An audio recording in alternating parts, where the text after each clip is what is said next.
बचपन में मम्मी जब मुझसे कहती थी कि मेरी बच्ची बहुत सुंदर है तो मुझे इस बात से बहुत खुशी होती थी, पर आज इसी बात से मैं सबसे ज्यादा दुखी हूँ।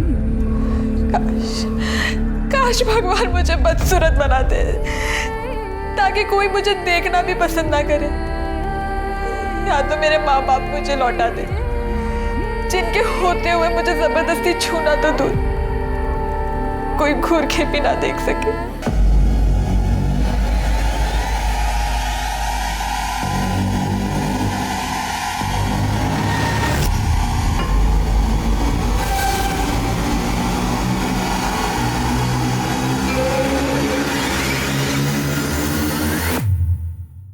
कुछ हुआ है, कुछ तो हुआ है मेरे साथ,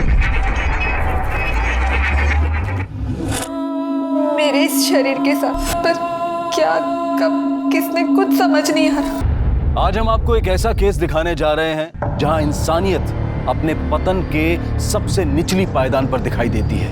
एक अनाथ मासूम बच्ची जिससे लोगों को हमदर्दी दिखानी चाहिए थी, प्यार जताना चाहिए था, उसे इस सभ्य समाज ने एक आसान शिकार मान लिया और उसके साथ ऐसी ज्यादतियां की जिसे देख सुनकर हम सबकी रूह कांप जाए।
क्या कर रहे हो तुम? मुझे लगा कि तुम्हें ठंड लग रही होगी, इसलिए चादर दे रहा था।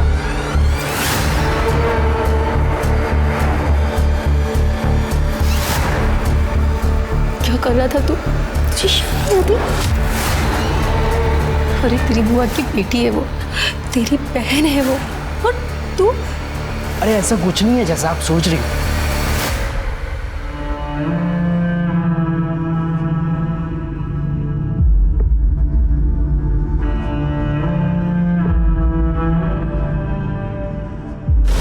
विद्या बेटा, तूने सुबह से कुछ भी नहीं खाया, तेरे लिए कुछ बना के लाऊं? हाँ, कुछ तो खा ले बेटा।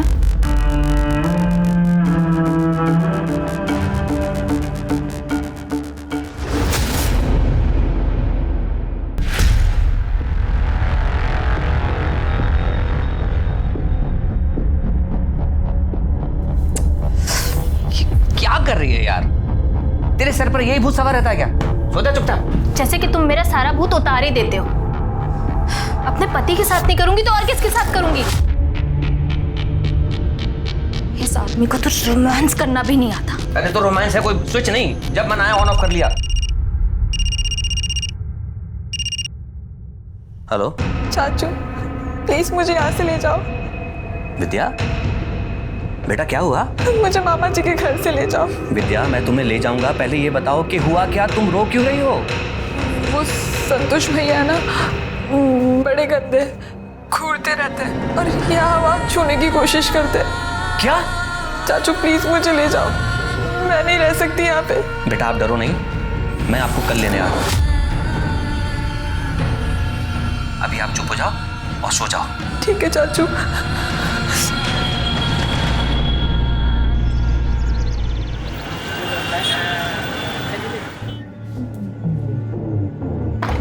विद्या, विद्या। अरे अविनाश आओ बैठो। सुमन, अविनाश जी आए, उनके लिए चाय पानी का इंतजाम करो। मैं आज चाय नाश्ता करने नहीं आया, विद्या को लेने आया हूँ। विद्या।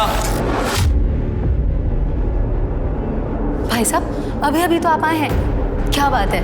बैठे ना। विद्या चल। एक मिनट, क्या कर रही तुम? चल क्या रहे हैं यहाँ? खबरदार, जब विद्या को रोकने की कोशिश की। दिखावा तो दोनों ऐसे कर रहे हो जैसे तुम्हें पता ही नहीं इस घर में क्या हो रहा था। नाटक करके दिखा रहे हो मेरे सामने। चल। अविनाश, जब वो बहन ही नहीं है ना जिसकी वजह से रिश्ता था, तो अपनी हद में रहो। कहीं ऐसा ना हो कि यहाँ से बेइज्जत होकर जाना पड़े तुम्हें। पहले अपनी इज्जत करना सीख ले। ये तो तेरी बहन की बेटी है ना, इससे तो रिश्ता था ना तेरा। नीच आदमी इस रिश्ते की लाज रख लेता।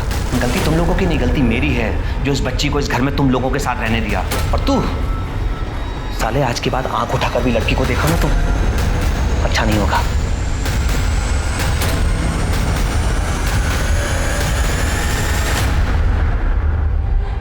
अच्छा हुआ अविनाश भाई साहब विद्या को यहाँ से लेकर चले गए। थोड़े दिन और रुकती तो पता नहीं इसके साथ क्या होता।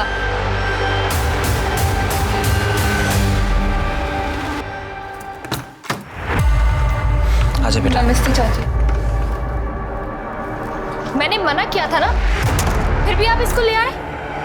मैं तुम्हें कह देती हूँ, मैं इसकी जिम्मेदारी नहीं उठाने वाली, समझे तुम? तुमसे जिम्मेदारी उठाने के लिए कह कौन रहा है? मैं ख्याल रखूंगा इसका। और वैसे भी तुम ऐसा कर क्या रही हो, हाँ? जो इसके आने से बंद हो जाएगा। तुम्हें शर्म नहीं आती इतनी गंदी बात करते हुए? अपनी भतीजी के लिए अपनी बीवी पे इल्जाम लगा रहे हो। बस फालतू की बकवास पसंद नहीं मुझे।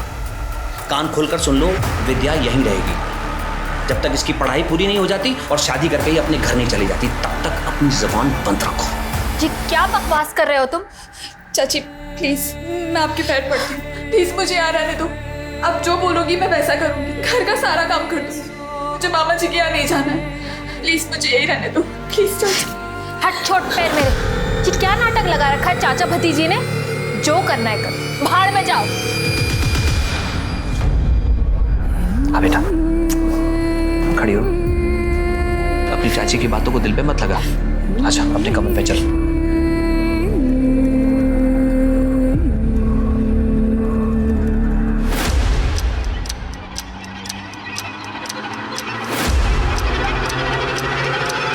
कुछ खो गया क्या? क्या ढूंढ रहे हो? नहीं, मैं घड़ी से पहने ही हुई है घड़ी। मैं बताओ। लो बेटा। विद्या, हमने प्रिंसिपल से बात कर ली है। कल तुम्हारा 12th में एडमिशन हो जाएगा और परसों से तुम स्कूल जा सकती हो।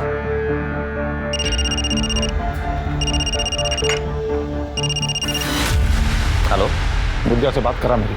विद्या को तुमसे कोई बात नहीं करनी। देख, ज्यादा कलेक्टर बनने की कोशिश मत कर अविनाश। वो तेरी भतीजी है तो मेरी भांजी भी है। मामा उसका मैं। मामा नहीं साले, कंस मामा है तू। मुझे अच्छी तरह पता है तेरे घर में विद्या के साथ क्या हुआ। और कान खोलकर सुन ले, अब तूने दोबारा परेशान करने की कोशिश की ना तो मैं पुलिस स्टेशन चला जाऊंगा तेरी कंप्लेन करने। और एक बात और, तुम लोगों का विद्या से कोई रिश्ता नहीं। रखो।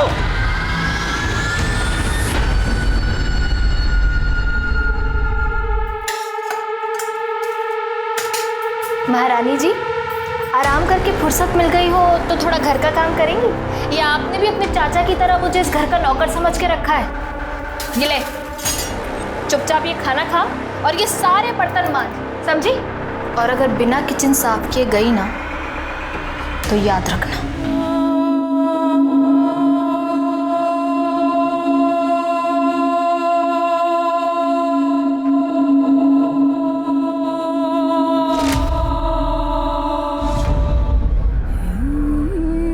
बेटा, पहले आराम से खाना खा ले, उसके बाद पढ़ाई कर लेना। पापा मुझे नहीं खाना है, कल मेरा एग्जाम है और आपने मुझे रिवीजन नहीं कराया ना तो मैं फेल हो जाऊंगी। बेटा, खाना नहीं खाएगी तो पेपर कैसे दे पाएगी? देख, मैंने तेरे मनपसंद की सब्जी बनाई है।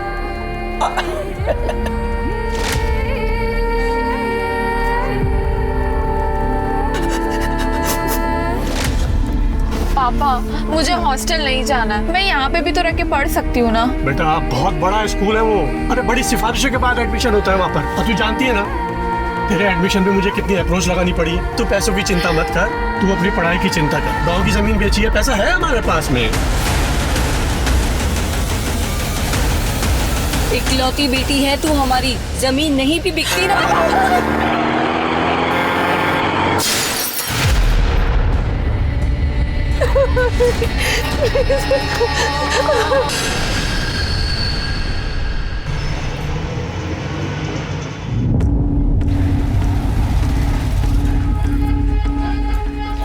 अच्छा सुन, मैं ज़रा पंडिताइन से मिलकर आती हूँ, तो ये झोला लेके घर जाओ, ठीक है?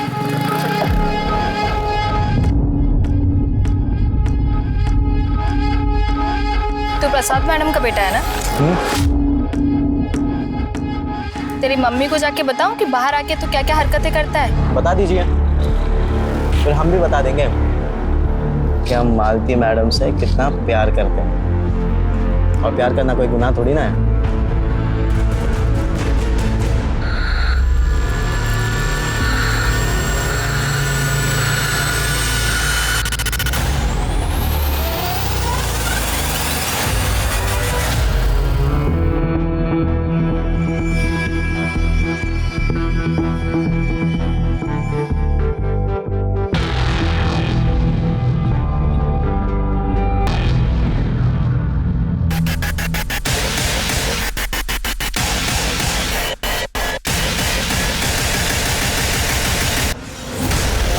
विद्या, जिसके माता पिता उसे हर तरह की खुशी और सुरक्षा देना चाहते थे, वो अब इस दुनिया में नहीं रहे और विद्या लाडली बेटी से अनाथ बन गई और अपने रिश्तेदारों की मोहताज हो गई। जहां उसके रिश्तेदारों को, समाज को उसके प्रति संवेदनशील होना चाहिए था, वहीं वो उसके एकदम विपरीत अत्याचारी बन गए। विद्या एक मासूम बच्ची जो पहले से ही दर्द में थी, लोगों ने उसकी रूह तक को नोच खाने का प्लान बना लिया था।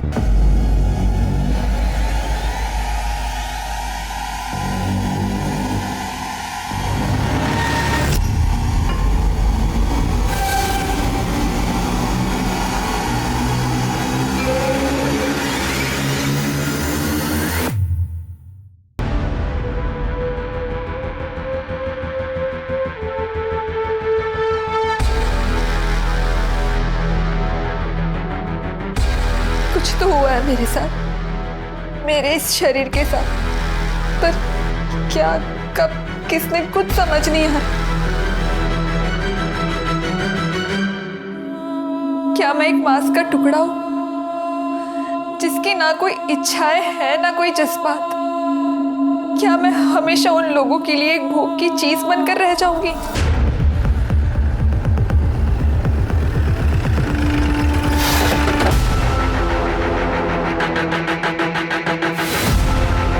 सर, आसपास का पूरा एरिया चेक किया, ना कोई सुसाइड नोट मिला है, ना ही कोई क्लू। बॉडी को पोस्टमार्टम के लिए भेजो और पूछताछ करो, शायद किसी ने कुछ देखा या सुना हो। चलो पीछे पीछे चलो। क्या हो गया इससे? विद्या! आप लोग विद्या के चाचा चाची हैं, उसके माँ बाप कहाँ हैं? सर, 2 महीने पहले एक एक्सीडेंट में उनका देहांत हुआ। सर, एक्सीडेंट में भैया भाभी तो नहीं रहे, लेकिन किस्मत से विद्या बच गई थी। हम दोनों और उसके मामा मामी बस यही केयर टेकर थे उसके। उसकी मामी ने जिद की और उसे अपने साथ घर ले गई ताकि वो उनके साथ ही रहे। तो विद्या वापस कब आई? 1 महीने पहले सर। क्यों, वहाँ कुछ प्रॉब्लम थी क्या? सर, विद्या ने मुझे बताया था कि उसकी मामी का बेटा संतोष उसे बुरी नज़रों से देखता था, घूरता रहता था हर वक्त। बस मैं विद्या को यहाँ सहारनपुर ले आया और यहीं के स्कूल में उसका एडमिशन भी करवा दिया। अच्छा, एक बात बताइए, विद्या को पेड़ पे चढ़ना आता था? मुझे इस बारे में जानकारी नहीं। सर, मैंने एक बार विद्या को छज्जे पर से कुछ सामान उतारने के लिए कहा था, पर वो बहुत डर रही थी। मैंने उसकी मदद भी करनी चाहिए उसे ऊपर चढ़ाने के लिए, पर वो नहीं चढ़ पाई। मिश्रा, ये विद्या अगर एक छोटे से छज्जे पर नहीं चढ़ पाई, आई डाउट कि वो चढ़ पाई होगी। ये आत्महत्या का नहीं, हत्या का मामला लग रहा है। तुम एक काम करो, एक टीम लेकर मेरठ जाओ, वहाँ उसके मामा मामी और वहाँ के पड़ोसियों से पूछो, शायद कुछ पता चले। सर, पूजा सर, यहाँ के पड़ोसियों से पूछो, देखो क्या चल रहा था।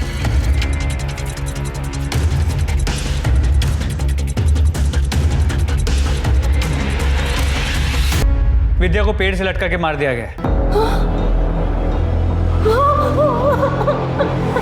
किसने मार दिया? कौन सी बच्ची थी वो? बिना माँ बाप की बेटी को मारते हुए उस पे तरस नहीं आया उसे? हो गया तुम लोगों का नाटक। अविनाश ने हमें सब कुछ बता दिया है। तेरे इस बेटे की बुरी नजर थी उस पे। नहीं, ऐसा कुछ नहीं था, बकवास कर रहा है वो अविनाश। अच्छा, इसलिए 1 महीने के अंदर यहाँ से अपने चाचा के घर वापस चली गई और वहाँ जाती 1 महीने के अंदर उसका मर्डर भी हो गया। कैसे? देखिए, ये अविनाश ना एक नंबर का कमीना आदमी है। किसी ने विद्या को हमारे खिलाफ भड़काया और ज़बरदस्ती उसको यहाँ से ले गया, और हम तो बेटी की तरह पालते थे उसको। असली कहानी ये है सर कि विद्या के बाप ने उसके नाम पे 25 लाख की प्रॉपर्टी की थी कि वो 18 साल की होगी वो तभी मिलेगी, और अभी कुछ महीनों में 18 साल की होने वाली थी वो, इसलिए वो उसको ले गया यहाँ से। वो घटिया से आदमी कुछ भी बोल रहा है और आप मान रहे हैं? सर 25 लाख रुपए का लालच महेश को था, मुझे नहीं। तभी तो वो विद्या को लेके चला गया। अगर मुझे लालच होता तो मैं जाने देता उसे। मैं उसका चाचा हूं सर, उसकी जिम्मेदारी और पहला हक मेरा बनता है। तो वो 25 लाख रुपए की प्रॉपर्टी किसको मिलेगी अब? भगवान जाने किसे मिलेगी। मेरे हिसाब से तो सर एक नई महाभारत शुरू होने वाली है यहाँ। जब अनाथ बच्ची को सहारे की जरूरत थी तब तो कोई सामने आया नहीं। अब देखिए आप, यहाँ के वहाँ के सारे रिश्तेदार आ जाएंगे पैसों के लिए बिलों से बाहर निकल कर। मेरी तरफ से तो कोई भी लेके जाए, मुझे कोई परवाह नहीं। मैं अपनी नौकरी से खुश भी हूँ और संतुष्ट भी, और मुझे किसी की प्रॉपर्टी में कोई इंटरेस्ट नहीं।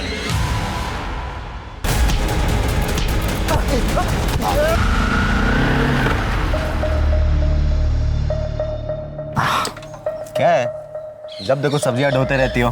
चलो बैठो, लॉज लेके चलता हूँ तुम्हें, मजे करा के लाता हूँ। पुलिस ने हमें साथ में देख लिया ना तो हम दोनों के पीछे पड़ जाएगी। सुन, भूल जा मुझे और आइंदा मुझसे मिलने की कोशिश मत कर, समझा? ये पुलिस का चूना ना हमें नहीं किसी और को लगाना, समझे? और मुझे तुमसे जो भी चाहिए, जब भी चाहिए, तुम्हें देना पड़ेगा।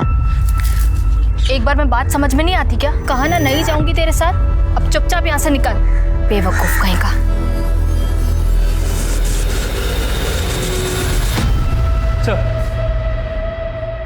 सर विद्या की पोस्टमार्टम रिपोर्ट, उसकी मौत दोपहर 1 से 3 बजे के बीच हुई है, गला घुटने की वजह से।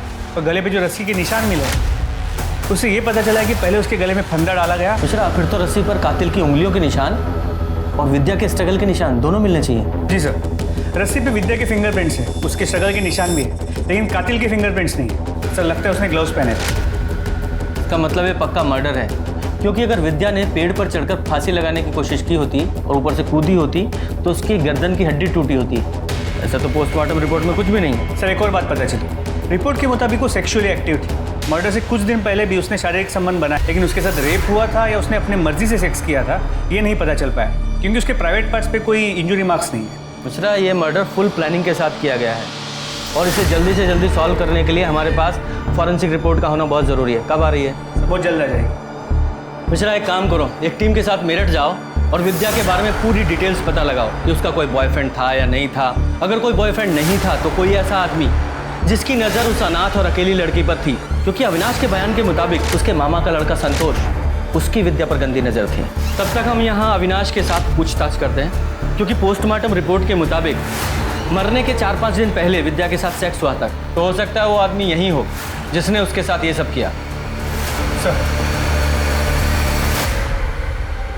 सर वैसे मरे हुए इंसान के बारे में बुरा नहीं बोलना चाहिए, पर सर विद्या की चाल चलन ठीक नहीं थी। वो सर मोहल्ले के हर जवान लड़के पर डोरे डालती थी। सर पता नहीं क्या जादू करती थी कि सारे जवान लड़के उसके पीछे घूमने लगते थे।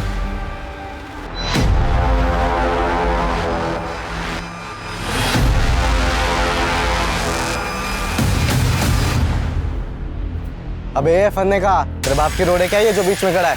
चल रास्ता छोड़, सुनाई नहीं देता क्या? देखो हैं, बे तेरे से बात कर रहा हूँ। तेरे कानपुर में हड़ताल है क्या?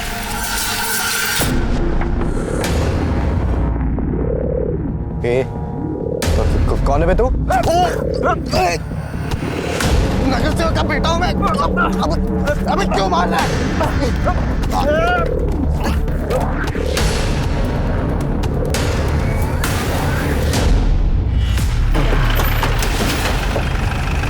एक मिनट, आप प्रिया हैं? PSI Mishra, Saharanpur police station. आप विद्या को जानती है ना, महेश की भांजी? देखिए वैसे भी हमें पता चला था कि विद्या जब तक यहाँ थी आपकी बहुत अच्छी दोस्त थी, आप लोग अक्सर मिलते जुलते थे। क्या आप बता सकते कि विद्या कैसी लड़की थी? मतलब उसका कोई बॉयफ्रेंड था या कोई ऐसा था जो उसे परेशान करता था? सर विद्या एक बहुत अच्छी लड़की थी, उसका किसी भी लड़के के साथ कोई चक्कर वक्कर नहीं चल रहा था। वो तो मेरे अलावा किसी से बात तक नहीं करती थी सर। हाँ बस हमेशा डरी डरी सी रहती थी, अपने मम्मी पापा को याद करके बहुत रोती थी सर। उसने अपने मामा के घर के बारे में कुछ बताया था? बताया था सर, सब बताया था। ओए, वो विद्या है ना, तेरी बहन बुआ की बेटी? बहन होगी तेरी, दोबारा बहन मत बोलियो। वैसे भगवान ने गलती करी है, विद्या को इतना मस्त बनाकर और ऊपर से तेरी बहन बना दी। साले मुंह तोड़ दूंगा, बहन होगी तेरी, बहन मत बोलियो दोबारा। क्या हो गया, इतना क्यों चिढ़ रहा है? क्या हो गया? एक तो कब से ट्राई कर रहा हूँ, हाथ नहीं लगने दे रही, और ऊपर से तू परेशान कर रहा है। अरे विद्या, तू आ गई? ये देख क्या लाया हूं तेरे लिए मैं, आइसक्रीम। ये ले। मुझे नहीं खानी है। अरे खा ना। मामा जी आप खा लो, मुझे नहीं चाहिए। अरे तेरा इंतजार कर रहा, तेरे लिए लाया हूं। आप खा लो। अरे मैं खिलाता हूँ, मैं खिलाता हूँ।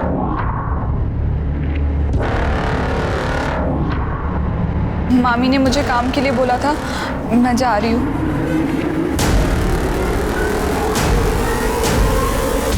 उसने मुझे अपने चाचा चाची के बारे में भी बताया था, तो मैंने ही उसे आइडिया दिया था कि वो अपने चाचा के घर चली जाए ताकि इन सब चीज़ों से बच सके। मतलब विद्या के बारे में दो तरह की इन्फॉर्मेशन सामने आ रही है, एक कि वो सीधी सादी और डरी सहमी लड़की थी, और दूसरा इसका उल्टा कि उसका कैरेक्टर खराब था, जो कि हो सकता है किसी का पर्सनल ओपिनियन हो। लेकिन महेश और संतोष के बारे में दोनों बार सेम इन्फॉर्मेशन आई कि दोनों का बड़ा घटिया कैरेक्टर था। एक काम करो, ये संतोष और महेश दोनों के कॉल रिकॉर्ड्स और मोबाइल लोकेशंस निकलवाओ और विद्या के बारे में पूरी डिटेल्स निकालो और ज़्यादा। सर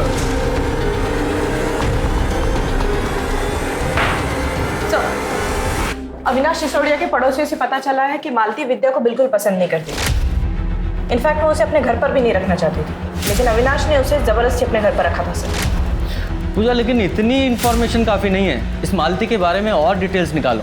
ये पता करो कि मालती विद्या को अपने घर से निकालने के लिए किस हद तक जा सकती है, और ये भी पता करो कि विद्या के शारीरिक संबंधों के बारे में उसके चाचा चाची को कितना पता था भी या नहीं।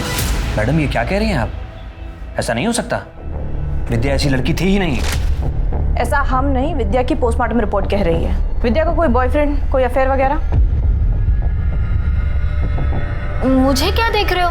मुझे क्या पता स्कूल जाने के नाम पे क्या क्या करती थी। बताओ, 1 महीना भी नहीं हुआ और क्या क्या सुनने को मिल रहा है। पता नहीं मेरठ में भी क्या क्या गुल खिला के आई होगी। मुझे तो शुरुआत से ही लगता था, शक्ल से जितनी सीधी लगती है ना, अंदर से उतनी घुन्नी होगी। ठीक है, फिलहाल हम जा रहे हैं, जरूरत पड़ने पे दोबारा आएंगे। नजर रखो इस मालती पे। विद्या का तो पता नहीं, लेकिन ये मालती ना शक्ल से सीधी है ना हरकतों से, बहुत कुछ छुपा रही है ये औरत। सर विद्या की फोरेंसिक रिपोर्ट से पता चला है कि उसके पेट में और खून में केमिकल के ट्रेसेस मिले। सर ये केमिकल खास तरह की जड़ी बूटी में पाया जाता है, इसका स्वाद मीठा होता है, और अगर किसी को बिना बताए खिलाया जाए उसे पता भी नहीं चलेगा। और सर सबसे बड़ी बात, इसे खाते ही आदमी कुछ ही वक्त में बेहोश हो जाता है। इसका मतलब ये भी हो सकता है कि विद्या के कैरेक्टर के बारे में जो भी कहानी सुनाई जा रही है वो पुलिस को जानबूझकर गुमराह करने के लिए सुनाई जा रही है। हो सकता है यही केमिकल देकर तभी विद्या के शरीर पर कोई स्ट्रगल के निशान नहीं मिले। एक काम करो, मेरठ और सहारनपुर के जितने भी ये जड़ी बूटी बेचने वाले ना, इनसे पता करो, हो सकता है कोई क्लू मिले। सर टावर लोकेशंस के हिसाब से जिस दिन विद्या की मौत हुई थी उस दिन संतोष और महेश दोनों सहारनपुर के गोविंदपुर में मौजूद थे। तो हो सकता है इन दोनों ने ही इस विद्या का मर्डर किया हो। उठाओ सालों को।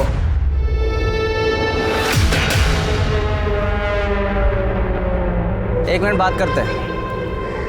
अबे क्या चाहिए? अबे मार क्यों अबे कौन है तू? सारे नगर से का बेटा, उसे काट दूंगा तुझे मैं।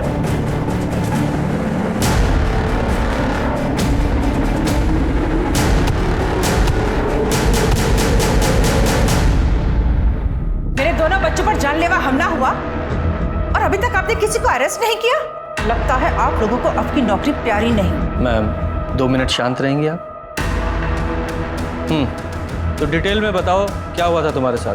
सर मैं रोड पे जा रहा था, तब ये चेहरा ढका हुआ आदमी मेरे सामने आया और मुझे मारने लगा। सर कौन है वो आदमी जिसने इन दोनों भाइयों को जान से मारने की कोशिश की, और क्यों? सर हो सकता है इसका विद्या के मर्डर से कोई लेना देना हो। कौन विद्या? हम किसी विद्या को नहीं जानते। नहीं सर। नहीं ऐसे।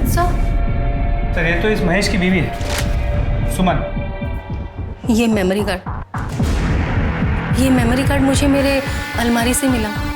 जब मैंने इसे अपने फ़ोन में डाला तो विद्या के कुछ फ़ोटोज़ और वीडियोज़ मिले नहाने के, जो मेरे पति और बेटे ने निकाले सर।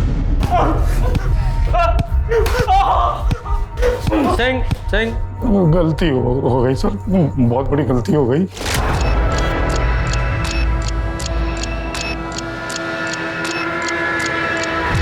ये क्या करें आप? पता नहीं, नेटवर्क नहीं मिल रहा है, क्या हुआ? सब समझती हूँ मैं। अरे भांजी है आपकी सगी बहन की बेटी, आपको शर्म नहीं आती है सब करते हुए? हाँ? क्या बकवास कर रही है तू? मैं सोच भी नहीं सकता हूँ ऐसा। हेलो हेलो,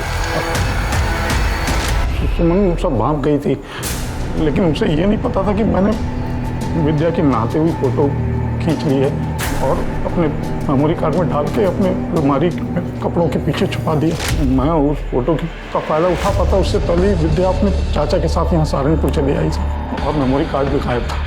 मैंने पूरे घर में मेमोरी कार्ड ढूंढा सर, मुझे नहीं मिला। मैंने विद्या से बहुत बार पूछा, लेकिन उसने मना कर दिया कि उसके पास मेमोरी कार्ड नहीं है। विद्या, उन्हें अलमारी से मेरा मेमोरी कार्ड चुराया ना? निकाल। नहीं मामा जी, मुझे कोई मेमोरी कार्ड नहीं पता। प्यार से बोले, तुझको समझ नहीं आ रहा? कार्ड निकाल। मुझे नहीं पता मेमोरी कार्ड, सही में मुझे नहीं पता। तेरी वजह से कोई प्रॉब्लम हुई ना तो जान से मार दूंगा तुझे। उसे डरा धमका के हम लोग वापस मेरठ चले आए। वापस चला गया? झूठ बोलता है। विद्या को डरा धमका कर वापस गया था या मर्डर करके? नहीं सर, हमने किसी को नहीं मारा है सर। तो फिर ये इसने क्या? तू भी सपने देखता था ना उसके साथ सोने के? हमने ये भी पता किया है कि तूने उसे दोस्तों के जरिए उसे बदनाम किया था। हाँ, उसका कैरेक्टर खराब करना चाहता था तू। सर मैंने उसे नहीं मारा सर। एक्चुअली मुझे कोई लड़की भाव नहीं देती थी, तो मैंने सोचा कि विद्या घर पर ही है तो उसे ही पटा लेता। फिर उसने भी मुझे भाव नहीं दिया तो मुझे गुस्सा आ गया और मैंने उसे बदनाम करना शुरू कर दिया। तेरी तो वो बहन थी ना? सर नहीं मारा।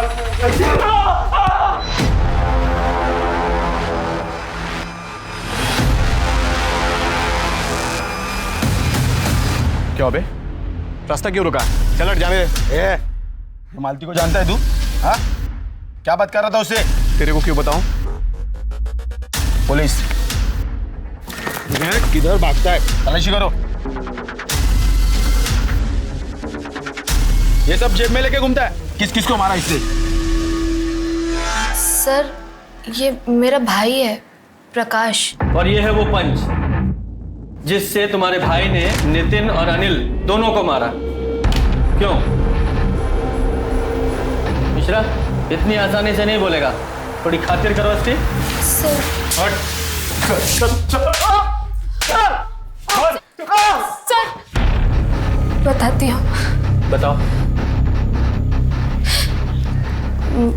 मेरे पति अविनाश मुझ पर बिल्कुल ध्यान नहीं देते, ना वो मुझे खुश कर पाते और ना ही बच्चा दे पाते, और इसीलिए मैंने नितिन के साथ अफेयर कर लिया।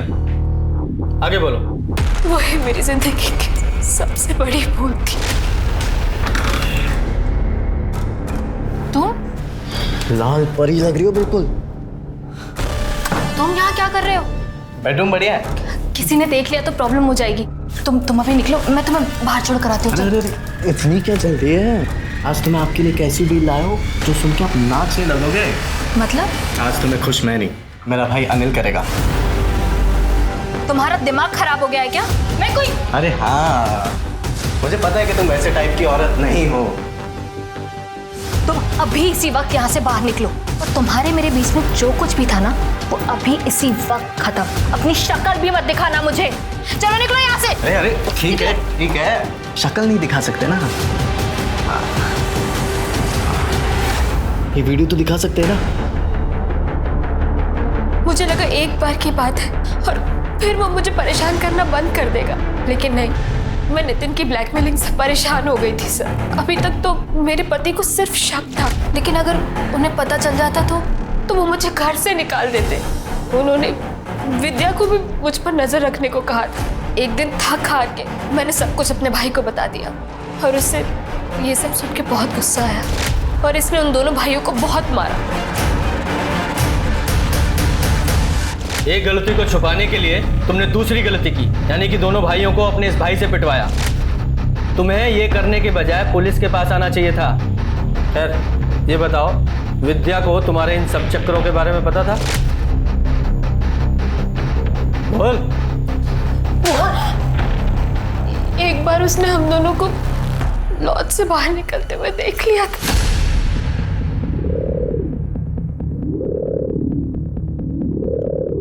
सुन, तूने अभी जो यहाँ देखा ना, किसी को बताना मत, समझी? अगर तेरे चाचा को पता चला ना, तुझे घर से निकाल दूंगी और भेज दूंगी तेरे मामा के पास। नहीं, मैं चाचू को कुछ नहीं बोलूंगी। विद्या के बोलने के बाद भी तुझे डर था कि कहीं वो तेरे पति को ना बता दे, इसलिए तूने और तेरे भाई ने मिलकर विद्या को मार डाला। नहीं सर, हमने ऐसा कुछ नहीं किया। ऐसा नहीं तो कैसा किया? चारा बनाकर उन दोनों भाइयों के सामने विद्या को डाल दिया। नहीं सर, मैं तो खुद गलती से उन कमीनों के चंगुल में फंस गई थी। फिर मैं उस बेचारी मासूम विद्या को क्यों फंसाती? बेचारी मासूम विद्या? जब तूने विद्या को जड़ी बूटी देकर बेहोश करके उन भेड़ियों के सामने डाला था, तब नहीं ख्याल आया बेचारी मासूम विद्या का? सच बोल, क्या है? बोल। हमें पता है वो जड़ी बूटी तूने कहां से खरीदी, और उस जड़ी बूटी बेचने वाले ने भी तुम्हें पहचान लिया है। झूठ बोलने से कोई फायदा नहीं है, बोल, सारी बात बता। सर, मुझसे बहुत बड़ी गलती हो गई। क्या किया था तूने उसके साथ? एक दिन जब मैं और विद्या मार्केट से आ रहे थे। सॉरी। ये तू कहाँ जा रही है? अच्छा सुनना, मुझे इसके मजे चाहिए। बकवास बंद कर, वो बच्ची है। अबे चुप, अम्मा बनने की कोशिश मत कर। तुझे जो कुछ भी करना है ना, मेरे साथ कर ले, पर प्लीज उसको छोड़ दे। पकड़ो भाई। तू कुछ दाल चावल खाती है क्या? नहीं ना, अगर मैं तेरा वो वीडियो इस सारे शहर में वायरल कर दूँ, वो वीडियो अगर इस सारी दुनिया ने देख ली ना, तो वो प्रॉब्लम भी तेरे लिए छोटी नहीं है। क्यों फालतू का रिस्क ले रही है? कल हम घर आएंगे, सारी चीजें तैयार करके रखना। विद्या, ये ले तेरी चाय।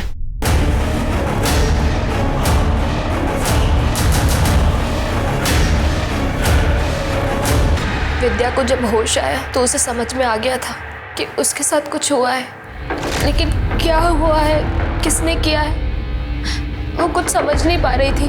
उसने मुझसे पूछा भी, पर मैंने उसे कुछ नहीं बताया। उसके बाद भी नितिन और उसका भाई हमारे घर कई बार आए और विद्या के साथ जबरदस्ती की। सर, उसके कुछ दिन बाद विद्या का मर्डर हो गया, पर सर उसके मर्डर में मेरे और मेरे भाई का कोई हाथ नहीं। मैं सच कह रही हूँ, हमने कुछ नहीं किया सर। तुझे पता भी है तूने किया क्या है? तेरी वजह से एक अनाथ मासूम बच्ची की जिंदगी बर्बाद हो गई। मिश्रा, ये नितिन, उसके भाई और उसके दोस्तों को ब्लैकमेलिंग और रेप के चार्ज में अरेस्ट करो, और साथ में इन दोनों को भी अंदर डालो। हम अपने रिश्तेदारों से प्यार और भरोसे की उम्मीद रखते हैं, पर मुझे क्या मिला? सिर्फ विश्वासघात। मेरे इस शरीर को दरिंदों के सामने मांस के टुकड़े की तरह फेंका गया, जैसे मैं कोई इंसान नहीं, हवस बुझाने वाली एक चीज हूँ।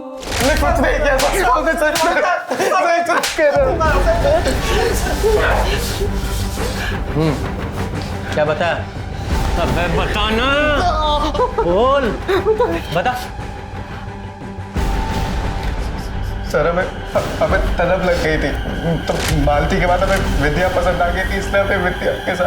इसलिए तूने मालती को ब्लैकमेल किया और विद्या के साथ रेप किया, और तुम लोगों का भांडा ना फूट जाए इसलिए उसको मार डाला।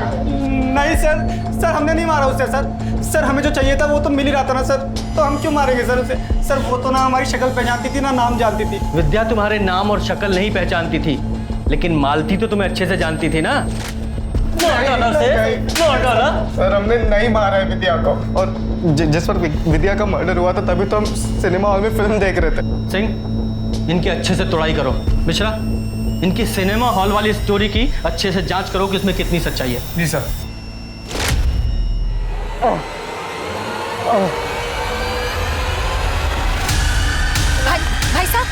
भाई साहब क्या हुआ आपको? तो बहुत खून निकल रहा है। आप घबराइए मत, मैं किसी को बुला के लेकर आता हूँ अस्पताल ले जाने के लिए। गणेश क्या? गणेश? गणेश के? अरे ये तो मर गया।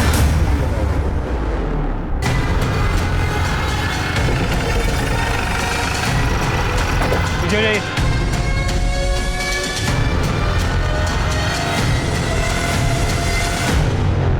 जरा आसपास चेक करो। सर।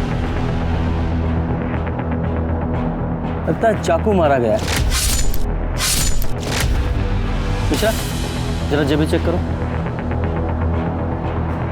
मोबाइल, पर्स, कुछ भी नहीं है। मतलब कातिल नहीं चाहता था कि इसकी आइडेंटिटी किसी को पता चले, इसलिए मोबाइल, पर्स, आईडी कार्ड सब ले गया। सिंह, कुछ मिला?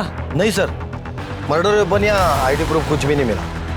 ठीक है, बॉडी को पोस्टमार्टम के लिए भेजो। सर। और वो औरत कहाँ है जिसने फोन किया था? जी मैंने किया था। आपने उस आदमी को देखा था जिसने इसे चाकू मारा? जी नहीं, जब तक मैं यहाँ आई तब तक वो तड़प रहा था, बस एक नाम ले रहा था। गणेश। गणेश? गणेश के। गणेश के।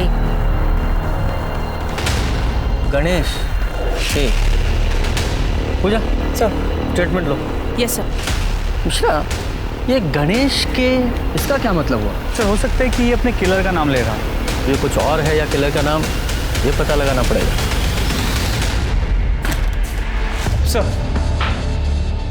सर अनिल और नितिन सच कह रहे हैं। सिनेमा हॉल की सीसीटीवी से कंफर्म हुआ है कि जिस वक्त विद्या का मर्डर हुआ था वो दोनों सिनेमा हॉल में थे। अगर इन दोनों ने भी विद्या का मर्डर नहीं किया, फिर कौन है जिसने उसका मर्डर किया? सर, जिस आदमी की हमें डेड बॉडी मिली थी उसके फोटोज मैंने अपलोड किए अपने साइट पे। जानकारी मिली है सर। उस आदमी का नाम बाबू गुजर है सर। सर बाबू गुजर हिस्ट्री शीटर था। गौर करने वाली बात यह है कि विद्या के माता पिता का 3 महीने पहले जिस ट्रक एक्सीडेंट में मौत हुआ था उसका ड्राइवर बाबू गुजर था।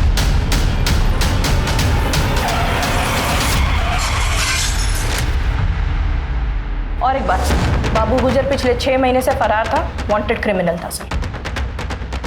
ये बाबू के ट्रक से विद्या के माँ बाप की गाड़ी का एक्सीडेंट होना और इस बाबू का यहाँ गोविंदपुरा में जहाँ विद्या रहती है यहाँ मर्डर होना महज इत्तेफाक नहीं हो सकता। देखो, विद्या के माँ बाप के साथ साथ विद्या के मर्डर में भी इस बाबू का हाथ हो सकता है। और ये बाबू मरते वक्त क्या बोला था? गणेश के। गणेश के, इसका क्या मतलब है? सर गणेश के का मतलब तो अब तक नहीं समझ में आया, लेकिन इस बाबू गुर्जर का एड्रेस हम उसके रिकॉर्ड से निकाल सकते हैं। किधर? सर यहीं पे आगे दूसरा घर। सही है बाबू गुर्जर। यहाँ का ताला तो पहले ही टूटा हुआ है, लगता है हमसे पहले कोई यहाँ पहुँच चुका था। चलो अंदर चल के देखते हैं। सर आपने सही कहा था, हमसे पहले कोई यहाँ आ चुका है। हाँ, और शायद उसे वो मिल भी चुका हो जिसकी तलाश में वो यहाँ आया था। लेकिन फिर भी घर की अच्छे से तलाशी लो, घर का कोना कोना छानो।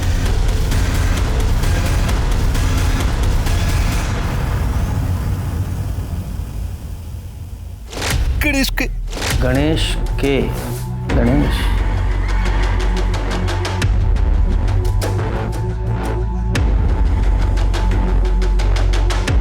गणेश के पीछे।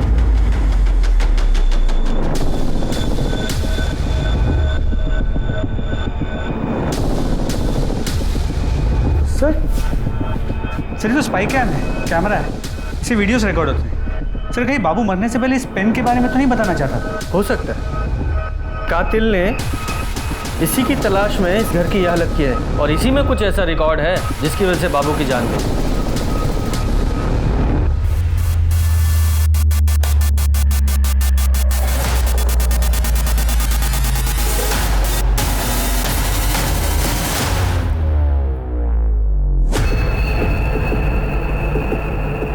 अब बोल। सहारनपुर दिल्ली हाईवे के लिए सरकार ने बहुत सारे लोगों से जमीनें ली थी और अच्छा खासा मुआवजा भी दिया था। हमारी भी जमीन ली गई थी, लेकिन मेरे हिस्से में क्या आया? चंद टुकड़े। जानते हैं क्यों? क्योंकि मेरे अपने ही भाई ने धोखा देकर सारी जमीन अपने नाम करा ली। मैं बदले की आग में जल रहा था, इसलिए मैंने बाबू को सुपारी देकर ट्रक से उन दोनों का एक्सीडेंट करवा दी। उसके जिंदा बचने से ना मुझे पैसा मिला और ना प्रॉपर्टी, और ऊपर से बाबू रोज पैसों के लिए तकादा कर रहा था। मेरे घर के आसपास घूमने लगा, मंडराने लगा। मैं डर गया कि अगर मैंने बाबू को पैसे नहीं दिए तो वो पुलिस के सामने अपनी जुबान खोल देगा। तभी विद्या का कॉल आया, मुझे कहने लगी कि मामा के यहाँ से ले जाओ। तभी मुझे एक प्लान आया, मैंने बाबू से बात की और 1 महीने की मोहलत और ले ली। मैंने सोचा इस 1 महीने में विद्या को भी ठिकाने लगा दूंगा और 25 लाख रुपए और प्रॉपर्टी अपने नाम करा सकूं। पर एक दिन जब विद्या स्कूल बाबू मुझे धमकी देने लगा कि उसके पास मेरे खिलाफ सबूत है, अगर मैंने सुपारी की रकम के अलावा 10 लाख रुपए और नहीं दिए तो वो सारे सबूत पुलिस को दे देगा। कहाँ से देता मैं उसे पैसे? तब मुझे ख्याल आया कि जब मैं अपने भाई भाभी को पैसों के लिए मार सकता हूँ तो बाबू की औकात क्या है? बाबू तो मर गया लेकिन सबूत भी तो मिटाना जरूरी था।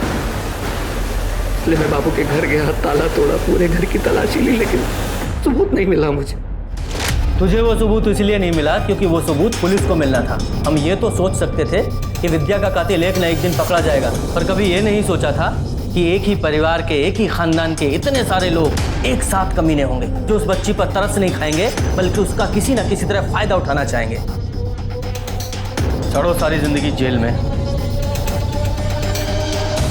अविनाश, महेश, संतोष, नितिन और बाबू जैसे लोगों को जानवर कहना दरअसल जानवरों के साथ ज्यादती होगी, क्योंकि जानवर भी तब हमला करता है जब वो असुरक्षित महसूस करता है या फिर अपना पेट भरना चाहता है। लेकिन किसी लाचार, मासूम, जरूरतमंद इंसान को सहारा देने से पहले हम उसका फायदा उठाने की सोचते हैं। जब भी ऐसी प्रवृत्ति, ऐसे विचार हमें अपने अंदर पनपते हुए दिखाई दें तो हमें तुरंत सतर्क हो जाना चाहिए, क्योंकि इसके परिणाम कभी भी अच्छे नहीं हो सकते। अब मैं अनूप सोनी आपसे विदा लेता हूं।